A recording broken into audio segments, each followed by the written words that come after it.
When a 93-year-old man gets fired from his bagging job at the supermarket, he is upset and decides to take revenge. Arthur St. John was a fixture at the Market Basket in Stratham, New Hampshire, for 22 years. He'd been the friendly face greeting customers and carefully bagging their groceries. At 93, Arthur's age was just a number. His spirit and dedication were as robust as ever. He'd started working at the store when he was 71, long after most people retire, but Arthur had never been one to sit idle. Work gave him purpose, and the Market Basket became his second home. His day typically started early. He would arrive at the store before sunrise, put on his apron, exchange greetings with his colleagues, and prepare his station with meticulous care. His connection with the customers was unique. Regular shoppers knew Arthur by name, and he knew theirs. He remembered their stories, their preferences, and even the little details, like how Mrs. Thompson preferred her eggs on top of the bread to avoid breakage. Parents would point him out to their children and tell him about the kind man who always had a smile. Arthur had seen generations grow up in front of his eyes. He had shared in their joys, their losses, and their everyday lives. The job was not just a way to pass the time, it was a lifeline. Arthur had been working since he was 16, and retirement was never an option he entertained. His modest pension was not enough to cover all his expenses, and the paycheck from Market Basket helped keep the bills paid. More than that, the job gave him a reason to get up in the morning, to stay active and engaged. It kept the loneliness at bay after his wife passed away a decade ago. Over the years, Arthur had seen many changes at Market Basket.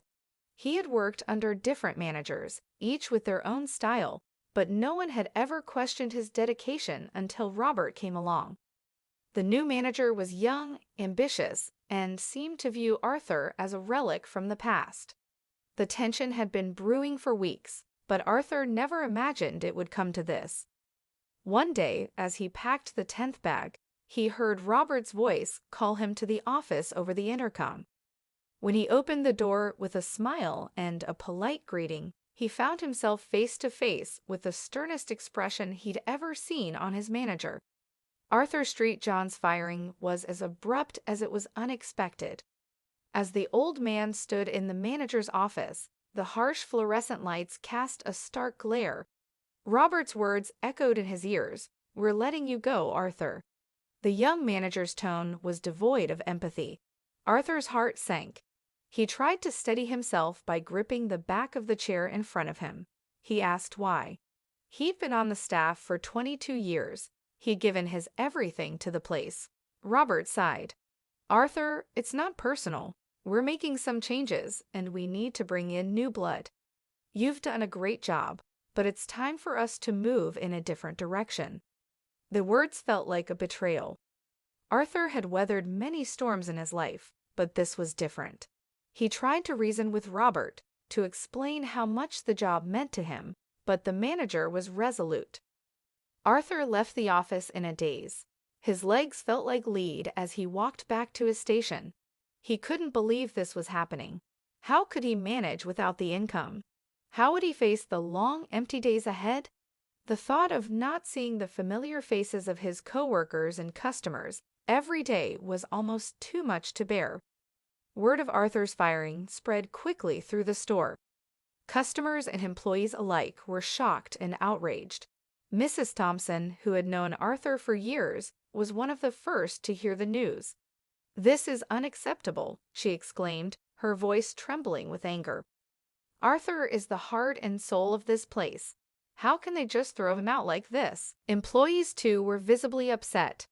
Many had grown up with Arthur as a constant presence in their lives and found it impossible to believe he wouldn't be working alongside them anymore. Despite the support, Arthur felt an overwhelming sense of despair. He had always been a man of action, but now he felt helpless. The reality of his situation began to sink in as he left the store for what he feared might be the last time. The thought of facing the future without his job was daunting. He didn't know how he would manage, but he knew he had to try. As Arthur walked home, The familiar streets of Stratham seemed to close in on him. For the first time, they seemed cold and unfeeling. Arthur Street, John's first day without work, was a harsh awakening. He rose at his usual time. His body was conditioned by the routine of early mornings, but there was no purpose driving him out the door. He sat at his small kitchen table and nursed a cup of coffee while staring at the empty space where his market basket apron usually hung. The silence was oppressive. Determined not to succumb to despair, Arthur decided he needed to stay busy. He had lived through tougher times and knew that action, no matter how small, was essential. He started his day with a walk. This was something he often did before work, but this time he walked further. He hoped the exercise would clear his mind. The familiar streets of Stratham were comforting, but each step reminded him of his job and the community he felt distant from now. His first attempt to find new work began that afternoon.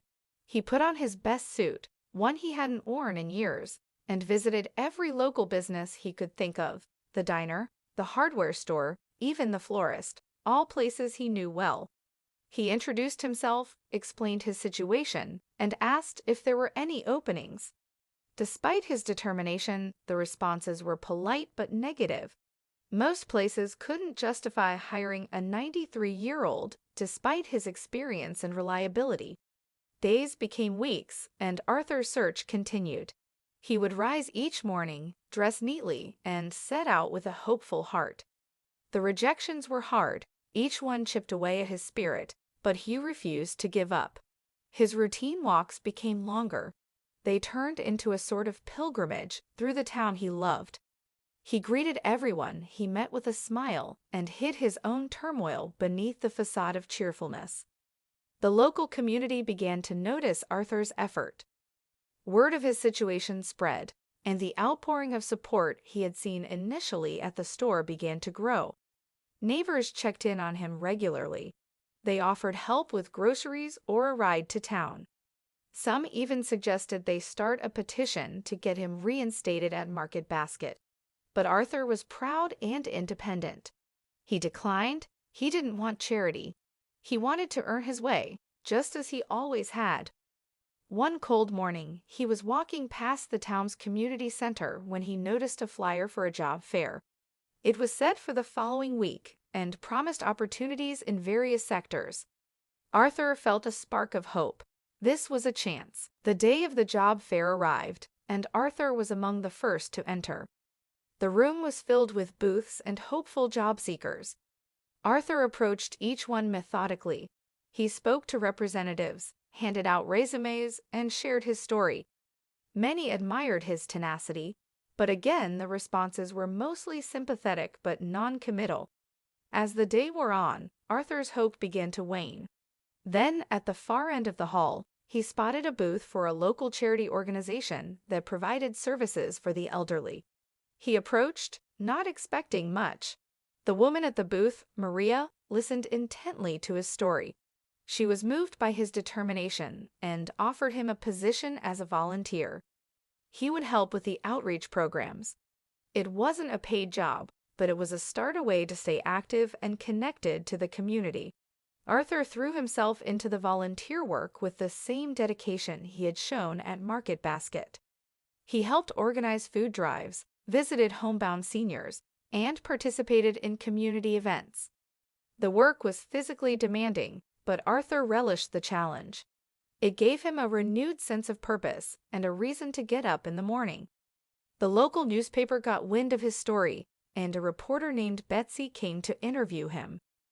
The article that followed painted a picture of a man who, despite his age and setbacks, continued to fight for his place in the world. It highlighted his contributions to the community and his unwavering spirit. The story touched many hearts. Soon, donations and offers of support began to pour in from all over town.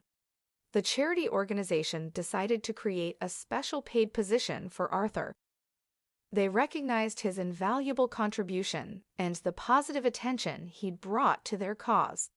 Arthur was overjoyed. It wasn't Market Basket, but it was a job he could be proud of, and it allowed him to continue making a difference. One evening, after reading the article about Arthur in the local newspaper, Mrs. Thompson sat down at her computer and started an online campaign to raise funds for Arthur. She shared his story, highlighting his years of service and the injustice of his firing. "Arthur has given so much to our community," she wrote. "Now it's our turn to give back." She set a modest goal of $5,000, hoping it would help the old man with his expenses and show him how much he was appreciated. The response was immediate and overwhelming. Within hours, donations began pouring in from all corners of the community. People shared the campaign on social media and spread the word far and wide. Former colleagues, customers, and even strangers who were moved by Arthur's story contributed what they could. Messages of support and gratitude accompanied each donation, painting a picture of the deep impact Arthur had on everyone around him. As the days passed, the campaign far exceeded its initial goal. By the end of the first week, it had raised over $10,000. Mrs. Thompson could hardly believe her eyes. She reached out to the local newspaper, and they ran a follow-up story about the incredible outpouring of support for Arthur. The headline read, "Community Rallies Around Beloved Supermarket Bagger." It featured a picture of Arthur smiling humbly, surrounded by supportive messages and well wishes. One morning, Mrs. Thompson and a few other regulars from Market Basket decided to surprise Arthur. They gathered at the community center with a giant check representing the total amount raised. "This is for you," Mrs. Thompson said. "The whole town came together to show their appreciation for everything you've done. We raised this money to help you because we believe in you." Arthur stared at the check. He was overwhelmed by the generosity and the sheer number of people who had contributed. He had always been the one to lend a helping hand, to support others, and now, in his time of need, the community had rallied around him. "I don't know what to say," Arthur said. "I never expected anything like this.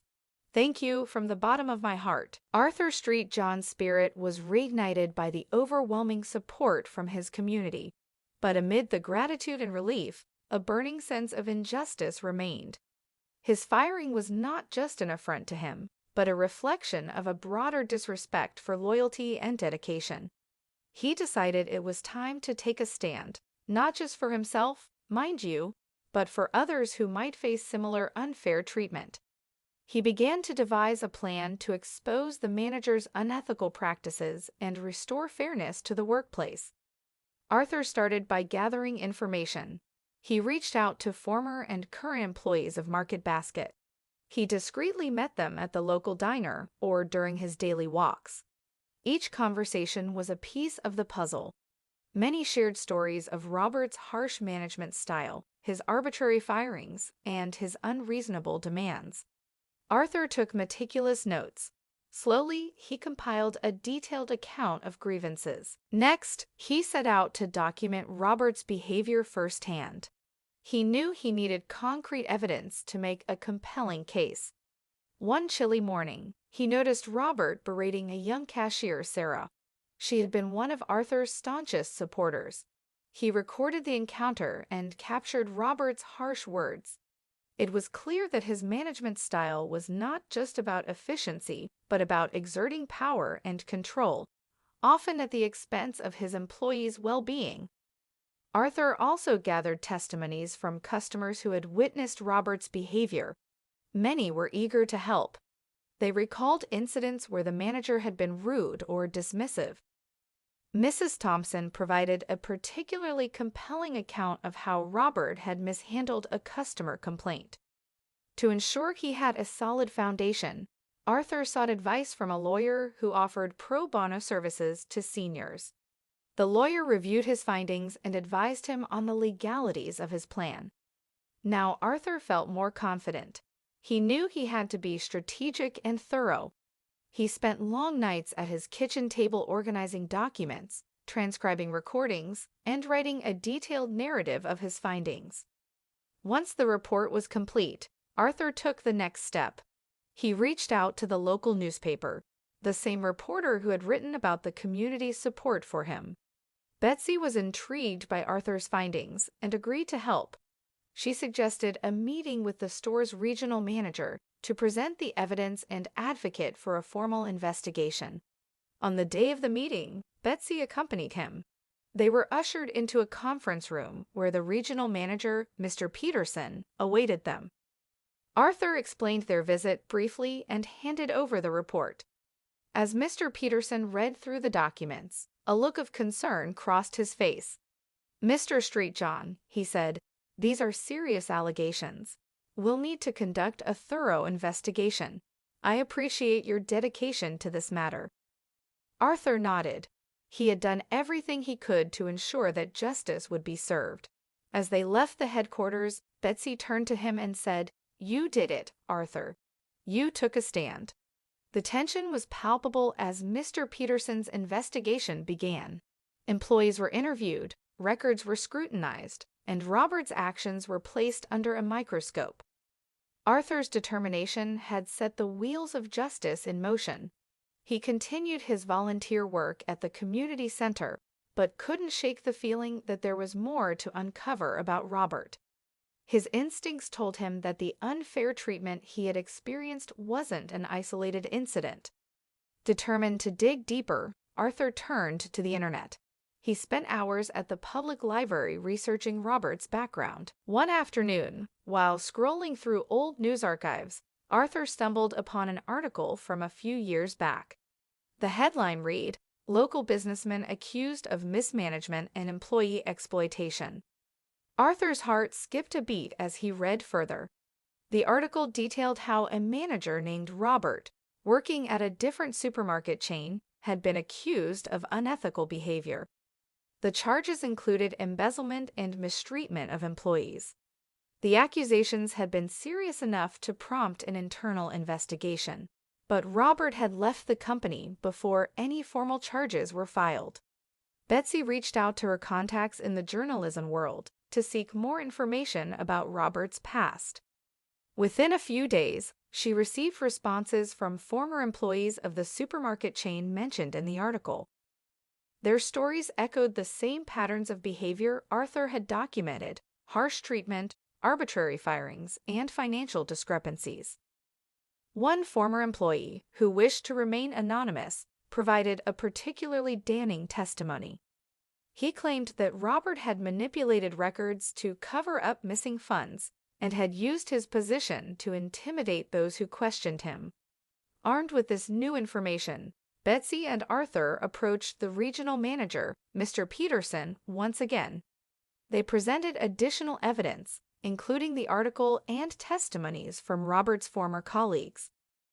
Mr. Peterson's expression grew increasingly serious as he reviewed the documents. "This is deeply troubling," he said. "I assure you, we will leave no stone unturned in this investigation." A few days later, Arthur received a call from Mr. Peterson. "Arthur, we've completed our investigation," he said. "I'd like to meet with you tomorrow at the store to discuss the findings and the next steps." The next morning, Arthur walked into Market Basket. The familiar sights and sounds greeted him like old friends, but those weren't the only things he saw. Before he could take a step inside, a running figure passed him by and hit his shoulder in the process. Arthur turned around to check that the mysterious person was fine and found himself facing his old manager. Robert was as pale as a ghost, and as he recognized Arthur, he scoffed and spat on the ground before running out the door. Arthur had no time to process the encounter. Mr. Peterson was waiting for him, along with several other company executives. They led him to the break room. A small crowd had gathered, and Betsy was among them. Mr. Peterson began the meeting by addressing the group. "We have thoroughly investigated the allegations against Robert and have found substantial evidence of his unethical behavior. He has been terminated from his position, effective immediately. We apologize to all employees and customers who were affected by his actions." A collective sigh of relief swept through the room, but Mr. Peterson wasn't finished. "We also want to address the situation involving Mr. Street John. Arthur, your dedication and service to Market Basket are invaluable. We made a mistake in letting you go, and we would like to offer you your job back, with immediate effect, along with a formal apology. The room erupted in applause. Arthur stood up, overwhelmed by the moment. As the applause died down, Mr. Peterson continued. There's one more thing. Arthur's actions in exposing these injustices have not only helped us correct a serious wrong, but have also inspired us to implement new policies to ensure something like this never happens again. From now on, we will have a more transparent system for employee feedback and grievances. Arthur's heart swelled with pride. His efforts had led to meaningful change, not just for himself, but for the entire company. But there was one more surprise announcement, this time from Betsy. Before we conclude, I have one last thing to share, she said. The story of Arthur's fight for justice has gone viral. People all over the country have been inspired by his determination and courage. In light of this, an anonymous benefactor has donated $25,000 to Market Basket to be used for employee welfare and community programs. Arthur was speechless. This unexpected turn of events was beyond his wildest dreams. His struggle not only restored his job, but also brought about significant positive changes for everyone involved. Arthur returned to his post at Market Basket with renewed vigor. The customers greeted him with smiles and gratitude, and his colleagues welcomed him back with open arms. The store felt more like a community than ever before. Through his efforts, Market Basket had transformed into a place of fairness, respect, and integrity. What a great revenge! Do you have a story about someone who was discriminated against, but turned the situation around to benefit a whole bunch of people? Tell us your story in the comments. We'd love to hear it. For now, though, we're out of here. Catch you in the next video.